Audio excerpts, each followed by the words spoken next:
Well, it's a system that allows ski resorts to self-report. So the question is, what are they leaving out of that report? Our investigative unit has discovered that the ski industry may be drastically underreporting how often people are injured on the slopes. Elyce Kirchner joins us now with why the dangers may be downplayed, Elyce. Yeah, and there's no denying the sport can be dangerous, but our story isn't about safety, it's about transparency. And we found there are thousands of ski and snowboard related accidents just in California.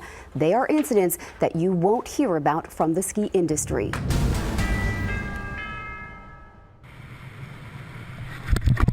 From collisions, falls,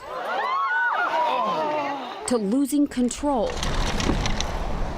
It's clear, sliding down a mountain with flat objects strapped to your feet can be dangerous. What's not so clear is how often people get hurt.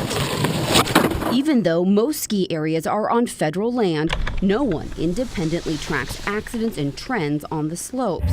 It's information that's readily available when accidents occur on roads or waterways and is used to prevent future injuries and deaths. The ski industry self-reports. According to the National Skiers Association, injury statistics are used internally to help shape and influence educational efforts. They report an average of 47 people are seriously injured at resorts nationwide. Injuries they define as paralysis, broken neck or back, traumatic brain injuries, and other serious injuries. That's out of the more than 50 million visits annually. It's a stellar safety record that we are unable to verify. The investigative unit asked for further details on how the industry tracks and defines injuries. Accident information? Well, yeah, we don't release it. A ski industry representative told us injury data like causes and locations is kept private. People haven't asked for that information.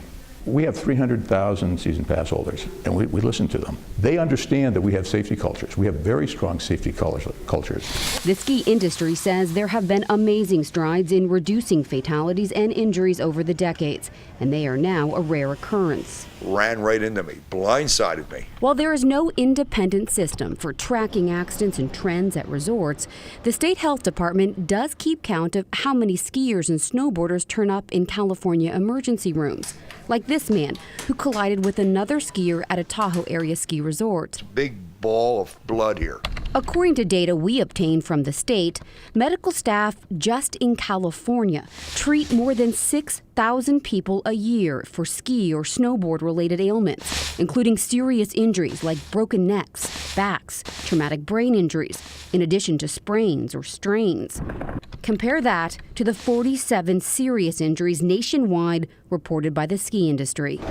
We asked the NSAA to respond to the thousands of injuries not included in their statistics. The only national organization that tracks ski accidents told us they do maintain details about accidents, but do not compile specific locations in their summaries because releasing information about the location would encourage misrepresentation, particularly by the media, creating the false impression that one state or ski area is safer than another. If you're going to have data, it needs to be clear. Dr. Warren Withers finds it hard to imagine there would be fewer than 50 serious injuries a year. During the ski season, we see them every day. Withers is the medical director of the emergency room at Barton Memorial Hospital in South Lake Tahoe. Trauma or a full activation. He says during the winter months, at least one ski or snowboard related injury a week will require overnight care. So we see, multiple rib fractures, collapsed lung, or what we call hemothorax, which would be some blood around the lung. They do a lot to try and ensure safety, but it's not in a very public way. Avid skier and writer Bob Berwin has been covering the ski industry for decades. We spoke with him from his home in Colorado, where accident details are not made public, a policy he believes needs to change. The ski industry has a national association, the National Ski Areas Association, so they have an institutional mechanism to address this issue, to lay it all out there and say like, hey, we're really seeing an increase in this type of accident. But it has to be transparent.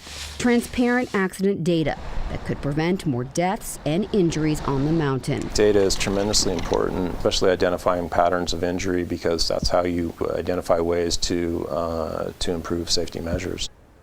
Several ski safety bills that would have required resorts to make their accident data public have been introduced. So far, none have passed. And for more information on ski safety, including a breakdown of the stats that are made public, all you have to do is go to our website, nbcbayarea.com. All right, thank you, Elyce. Something people may want to take a look at.